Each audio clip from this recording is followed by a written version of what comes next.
तो मैं सबसे पहले चोरी करने वाले के सीधे हाथ कटवाता और बलात्कारियों को और आतंकवादियों को इनको जेल में ना डालता, मैं सीधा चौराहे पे खड़ा करके फांसी। देखो जी, मैं भी क्रिश्चियन धर्म के खिलाफ बोलता सी ना, मैं भी उन्होंने गालां कटदे, कहते पास्टर मेरे घर आए तो कुटूंगा इन्हों ते जे मेरे ते कार्रवाई हो जाती मैं पास्टर नहीं सी बनना है ना। तो मैं भी इस टाइम किते नुकरे लगा होना सी, गुस्सा करते होना सी कि मेरे ते कार्रवाई हुई तो मैं एक दुश्मन बन जाना सी। ते परमेश्वर ने कहा दुश्मनों को प्यार कर, काहदे लई कि असी भी वही सीगे। आज हम आपको एक ऐसे गुरुजी का वीडियो दिखाने जा रहे हैं जिसे देखकर आप हैरान हो जाओगे। तो कैसे वह गुरुजी पापी लोगों के बारे में कहता है कि पापियों को तो इस संसार में नाश करना चाहिए। पहले आप सभी उस वीडियो को देखिए, आप सभी उस वीडियो को देख सकते हैं। यदि मैं देश का प्रधानमंत्री होता तो मैं सबसे पहले भारत की इस न्याय प्रणाली को ठीक करता, चोरी करने वाले के सीधे हाथ कटवाता और बलात्कारियों को और आतंकवादियों को इनको जेल में ना डालता, मैं सीधा चौराहे पे खड़ा करके फांसी। तुमने लड़की की आंख फोड़ी है, पहले तुम्हारी आंखें फोड़ेंगे फिर फांसी देंगे। तुम निर्मम बने हो, निर्दयी बने हो तो हम तुम्हारे लिए दया नहीं रखेंगे। मैं प्रधानमंत्री होता तो सबसे पहले ये न्याय, आजकल कोई भी मोबाइल चुरा के ले जा रहा है, कोई किसी की गले की चैन उतार के ले जा रहा है, सबके मैं हाथ कटवा देता।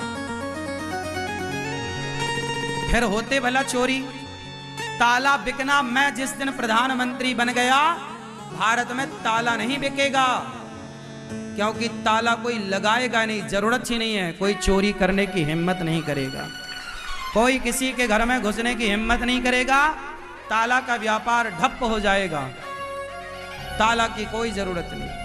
जैसा कि आपने वीडियो में देखा कैसे यह गुरुजी पापी लोगों के बारे में कितनी सारी बातें कह रहा है। हम आपको बताएंगे कि अपोस्टल अंकुर जी ने जो कुछ पापी लोगों के बारे में कहा उसे सुनकर आप चौंक जाओगे। इसलिए आप सभी उस वीडियो को जरूर देखें। उस वीडियो को देखने से पहले आप सभी हमारे YouTube चैनल को सब्सक्राइब कर ले। क्या पता एक प्रभु यीशु मसीह का वचन आपकी पूरी जिंदगी बदल दे। आप सभी उस वीडियो को देख सकते हैं। जब मेरी अपनी फैमिली, मेरे फादर और मदर चर्च जाने लगे, किसी एक छोटा सा ग्रुप होता था, तो मैं गुस्सा करने लगा, ये बोलने लगा कि आप लोग क्रिश्चियन मत बनो, क्रिश्चियन जो है कुछ नहीं है। देखो 24 घंटे मेरे मंदिर में चीजें चलती थी और मैं बोलता था कि नहीं, क्रिश्चियन नहीं बनना, ये धर्म बदलते हैं लोग, ये ना जानते हुए कि प्रभु यीशु मसीह जो है वो धर्म नहीं, वो जीवन बदलते हैं। आमीन। और उसके बाद जब मैंने उनको मना कर दिया, अपनी फैमिली को वापस ले गया और मैंने चर्च नहीं जाने दिया।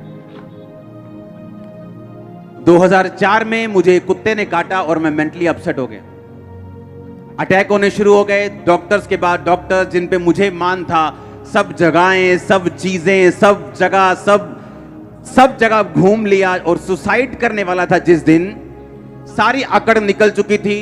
धर्मों के बारे में बात करना बंद कर दिया था, कुछ नहीं मैं करता था, सिर्फ सुसाइड करना और हैवी डोज नशे की लेके स्पेशल सुल्तानपुर साइड से नशा लेने जाना और स्पेशल नशा करना ताकि मैं नशे में रहूं और मुझे अटैक ना हो। अपनी छत पे चढ़ जाना और मेरे भाई ने वहां पे आना और मैंने उसको देखना, और जब नीचे चले जाना तो मैंने रोना कि मैं इनके सामने अब नहीं रहूंगा क्योंकि मैं सुसाइड कर लूंगा और मैं इनको, ये मुझे मिस करेंगे सभी लोग।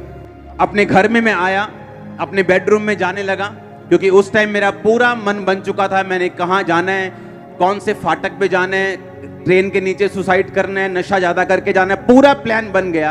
और एक हिंदू व्यक्ति अपनी पत्नी के साथ मेरे बेडरूम में बैठा था, वो उसी ग्रुप से थे जहां मेरे मम्मी पापा जाया करते थे प्रार्थना करवाने के लिए। मैं अंदर गया, मुझे अब कोई इंटरेस्ट नहीं रह चुका था कि कोई क्या करता है, कोई कौन से धर्म में, मुझे मालूम था मैं जा रहा हूं। उन्होंने मुझे बात करनी शुरू की, तू कैसा है, ये क्या हुआ तेरे को, बड़े धागे शागे पूरे बांध रखे, क्या हुआ तेरे को। मेरा बात करने का दिल नहीं था, मैंने नशा किया, फिर भी मैंने बात की कि ऐसा ऐसा मुझे प्रॉब्लम है। उन्होंने कहा ठीक है, हम प्रार्थना करेंगे ना आपके लिए, आप ठीक हो जाओगे। वो पंजाबी बात करते थे, तेरे लिए प्रेयर करांगे, पर ठीक हो जाएगा तू। मेरे को लगा चलो मरना तो है ही, एक टेस्ट कर लो इनका।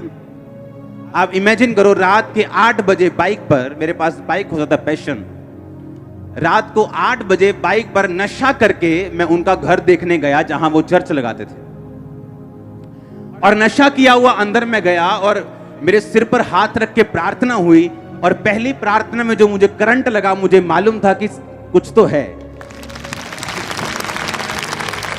ये मालूम नहीं था कि ये जीवित परमेश्वर है, ये एकमात्र परमेश्वर है, ये सब कुछ कर सकता है। क्योंकि हम जिन जगहों से निकले, हमारी कोठी है ब्यास में, जहां पर सब बहुत बड़ा सत्संग होता है, वो हमने उनको दे दी थी और उन्होंने हमें बाहर जगह दे दी थी। हम वहां के परमानेंट मेंबर्स थे, हर जगह हमारा रोल था। एक्टिव रिलीजियस खानदान से हूं मैं, एक्टिव। ऐसा नहीं था कि हम परमेश्वर को मानते नहीं थे, नो, एक्टिवली मानते थे सबको। जहां मैं पढ़ता था वहां सब मेरे 90% दोस्त सरदार थे, तो उनके साथ में जगह जाता था, हर जगह, हर चीज मुझे मालूम थी। लेकिन इस बीमारी ने और इस मुसीबत ने, जब असली में मैंने हल ढूंढा, मुझे इतना तोड़ दिया, क्योंकि अगर मैं ना टूटता, मैं उसी घमंड में रहता। क्योंकि धर्म इंसान ने बनाया, यीशु मसीह ने कोई धर्म नहीं बनाया, परमेश्वर ने कोई धर्म नहीं बनाया। उसने नहीं कहा तू ईसाई बन जा, उसने नहीं कहा नहीं पहले अपना नाम पीटर रखेगा तो मैं तुझ पे दया करूंगा, अपनी कास्ट चेंज, उसने कुछ नहीं कहा। और जब मैंने बाइबल पढ़ी तो उन्होंने कहा कि पूरी बाइबल में ईसाई धर्म नाम का शब्द तक नहीं। अगर तू बाइबल पढ़ेगा तो तू होगा और परमेश्वर होगा, तेरे गुनाह होंगे, पाप होंगे, जिसकी वजह से तू मुसीबत में है। तूने विरोध किया परमेश्वर का, तूने गालियां दी परमेश्वर को, और तूने कहा कि मेरे घर में ये क्रिश्चियन लोग एंटर नहीं करने चाहिए, मुझे बुरे लगते हैं लोग। और परमेश्वर तुझको ढूंढ रहा है और तुझको वो पुकार रहा है, तुझ पे दया कर रहा है। और पहले दिन की प्रार्थना के बाद मुझे समझ आ गई थी कि परमेश्वर है। मैं आपको पता क्यों कह रहा हूं? क्योंकि जब लोग मुझे देखते हैं, उन्हें लगता है कि मैं आसमान से स्वर्गदूत उतरा हूं। उन्हें यह नहीं मालूम मेरी हिस्ट्री क्या है, मेरा बैकग्राउंड क्या है। मैं आपसे 10 गुना ज्यादा पापी था जब मैं परमेश्वर में आया हूं। अब परमेश्वर में मैं आ गया, मैंने उनका घर देख लिया, उसके बाद प्रार्थना करवाई। एक छोटी सी बाइबल, नया नियम उन्होंने नीले कलर का दिया, बोला पढ़ना। मैंने कहा ठीक है जी, ये पेपर ले लो, रोज 20 मिनट प्रार्थना करना। मैंने कहा 20 मिनट तो बहुत ज्यादा, 20 मिनट ठीक है, कोई बात नहीं। तेल मसा करके दे दिया, पानी मसा करके दे दिया, अच्छा इसको लगाना, ठीक है। और मेरे को जुआ खेलने की आदत थी, मैं पूल का चैंपियन था, पूल होता है ना, और जब जुआ खेलना पूल में लड़कों के साथ, बैटिंग लगानी लड़कों के साथ। एक शाम मेरी लड़के के साथ लड़ाई हो गई वहां पे जुआ खेलते वक्त, जिसके साथ मेरा जुआ चल रहा था, और मेरा इतना उसके साथ फाइट हुई, मेरा मन किया कि मैंने वहां जाना ही नहीं। और उसी शाम को मेरे को फोन आया चर्च से, अच्छा हमने ना रोज जाया करना है 5 बजे के बाद, तू तैयार है आने के लिए? मैंने कहा हाँ ठीक है मैं आता हूं, क्योंकि मेरा इधर से मन टूट गया और मैं उधर जाने लग गया। फिर मैंने रोज शाम को चर्च जाना शुरू किया।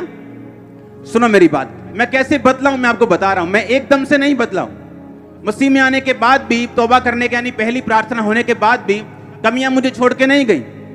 उसके बाद हमें बैप्टिज्म का पता चला कि बैप्टिज्म होता है, बपतिस्मा होता है जिसमें आदमी डुबकी लेता है, और उसके बाद परमेश्वर को आप सचमुच ग्रहण कर लेते हैं, प्रभु आपकी जिंदगी में आ जाता है, पवित्र आत्मा आपको भरता है, आपकी जिंदगी से इस तरह से परमेश्वर आपकी अगुवाई करता है। मैंने कहा हाँ ठीक है, वो कैसे लेना है? तब वो बपतिस्मे हर संडे नहीं होते थे, हर हफ्ते नहीं होते थे, 2-3 महीने बाद कहीं 25-30 इकट्ठे हो जाओ तो बपतिस्मा देते थे।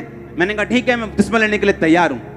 मैंने अपने दोस्त के साथ प्लानिंग की, मैंने कहा बपतिस्मा लेने से पहले ना खूब शराब पीनी, बपतिस्मे के बाद तो पी नहीं होगी, अब वो पहला पूरी पी लेनी है अपन। और प्लानिंग कर रहे हैं उसके साथ, और पास्टर आया, बोला क्या क्या बात कर रहे हो? हमने कहा हम झूठ नहीं बोलते थे, सीधा बताते क्या दिल में है, ये प्लान कर रहे हैं हम। उनका नहीं, प्लान नहीं करना, ये अभी वायदा करो, छोड़ दी। तभी वायदा करना पड़ा और छोड़ दी। अगस्त में परमेश्वर में आया, सितंबर में वायदा कर दिया, 2 महीने में सब कुछ हुआ। 2 महीने में सब कुछ हुआ। 1 या 2 अक्टूबर को मैंने बैप्टिज्म लिया 2004 में। तब से लाइफ कभी सेम नहीं रही। मैं दोबारा अपने नशों में नहीं गया हूं, अपने पापों में नहीं गया हूं, गंदगी में वापस नहीं गया हूं, दोबारा कभी तौबा नहीं की। एक बार की थी, वही पहली थी, वही आखिरी थी। हालेलुया। ऐसा नहीं पहले आ गए, फिर वापस चले गए, फिर तौबा कर ली, फिर किसी लड़की के साथ गलत काम कर लिया, फिर तौबा कर ली, फिर आ गए, फिर शराब पी ली, फिर ऐसा कचरा मचरा मैंने नहीं किया अपनी लाइफ में, इसीलिए मुझे परमेश्वर ने बढ़ाया। ये सच्चाई। आप सभी इस वीडियो को भी छोड़ के ना जाए, आप सभी इस वीडियो को पूरा जरूर देखें। जैसा कि आपने वीडियो में देखा कैसे प्रभु यीशु मसीह के दास ने कहा कि हमारा प्रभु यीशु मसीह इस संसार के पापियों से बहुत प्यार करता है। आपको हम बताना चाहते हैं, प्रभु यीशु मसीह का वचन कहता है, क्योंकि हमारा प्रभु यीशु मसीह इस संसार में धर्मियों को बचाने के लिए नहीं परंतु पापियों का उद्धार करने के लिए आया है। और यीशु मसीह का वचन कहता है हमारा प्रभु यीशु मसीह पापियों से बहुत प्यार करता है, क्योंकि यीशु मसीह का वचन कहता है यूहन्ना 3:16 में, क्योंकि परमेश्वर ने जगत से ऐसा प्रेम रखा कि अपना एक लौता पुत्र दे दिया, ताकि जो कोई उस पर विश्वास करे वह नाश न हो परंतु अनंत जीवन को प्राप्त करे। आप सभी को हम बताना चाहते हैं कि गीता के 4 अध्याय के 7वें पद में कृष्ण कहते हैं कि मैं पापियों का नाश करने के लिए इस संसार में आया हूं, लेकिन पवित्र बाइबल में प्रभु यीशु मसीह कहते हैं कि मैं पापियों का उद्धार करने के लिए इस जगत में आया हूं कि पापी व्यक्ति नाश ना हो लेकिन पापियों का भी उद्धार हो सके। क्योंकि प्रभु यीशु मसीह का वचन कहता है ना बल से ना शक्ति से परंतु परमेश्वर की आत्मा के द्वारा होगा। आप सभी विश्वास कीजिए कि यीशु मसीह के वचन के द्वारा वो दिन नजदीक है। आने वाले दिनों में सभी पापी व्यक्ति उद्धार को प्राप्त करेंगे। आप सभी इस वीडियो को एक व्यक्ति के साथ जरूर शेयर करें ताकि वह व्यक्ति आपके द्वारा नरक की आग से बचाया जा सके और वह व्यक्ति आपके द्वारा प्रभु यीशु मसीह को पहचान सके। प्रभु यीशु मसीह आप सभी को बहुत आशीष दे।